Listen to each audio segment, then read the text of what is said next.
அனைவருக்கும் வணக்கம். என் லைஃப்பில் இந்த மாதிரி ஒரு பெயின்ஃபுல்லான ஒரு சுச்சுவேஷனை நான் ஃபேஸ் பண்ணதே கிடையாது. மனசு முழுக்க வலி வலி மட்டும்தான். இந்த சுற்றுப்பயணத்தில் என்னென்ன மக்கள் பார்க்க வராங்க, அதுக்கு ஒரே ஒரு காரணம் தான், அவங்க என் மேலே வச்சிருக்கிற அன்பும் பாசம். அந்த அன்புக்கும் பாசத்துக்கும் நான் எப்பவும் கடமைப்பட்டிருக்கிறேன். அதனால தான் இந்த சுற்றுப்பயணத்தில் மற்ற எல்லா விஷயங்களையும் தாண்டி மக்களுடைய சேஃப்டி, அதில் எந்த காம்ப்ரமைஸும் பண்ணிடக்கூடாதுன்றதுக்காக தான் அது என் மனசில் ரொம்ப ஆழமாக இருக்கும் அந்த எண்ணம்.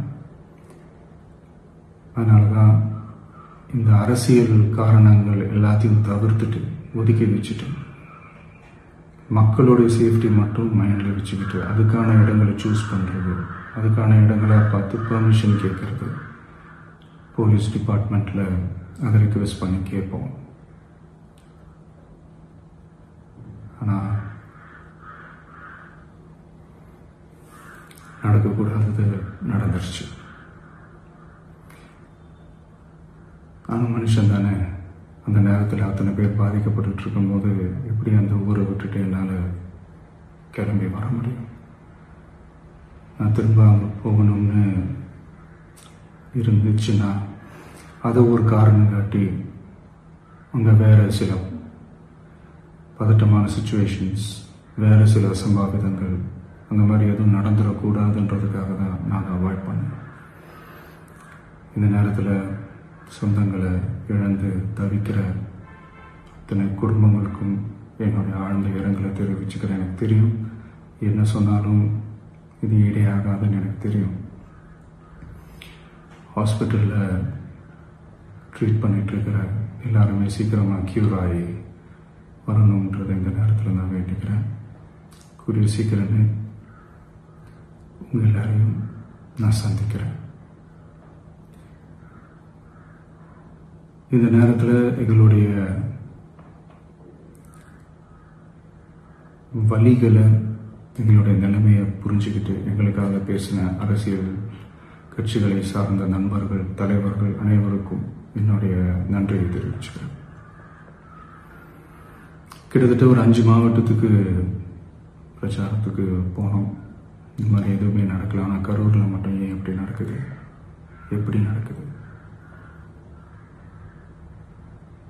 மக்களுக்கு எல்லா உண்மையும் தெரியும். மக்கள் எல்லாத்தையும் பார்த்துக்கிட்டு இருக்கிறாங்க.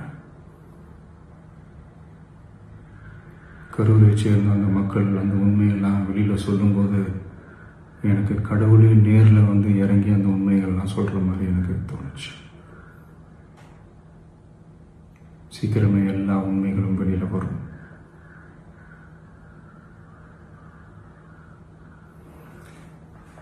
எங்களுக்கு தரப்பட்ட இடத்துல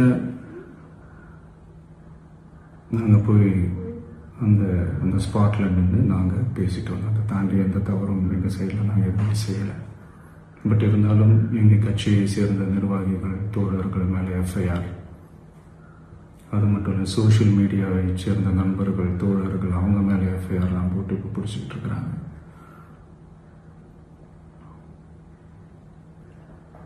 சிஎம் சார், உங்களுக்கு ஏதாவது இந்த பழி வாங்கணும் அப்படின்ற எண்ணம் ஏதாவது இருந்துச்சுன்னா என்ன வேணாலும் பண்ணுங்க. அவங்க மேலே கை வைக்காதீங்க. நான் ஒன்று வீட்டில் இருப்பேன், இல்லை நான் ஆஃபீஸில் இருப்பேன். என்ன வேணாலும் செய்யுங்க. நண்பர்களே, தோழர்களே, நம்மளோட அரசியல் பயணம் இன்னும் ஸ்ட்ராங்காக, இன்னும் தைரியத்தோட கண்டினியூ ஆகும்.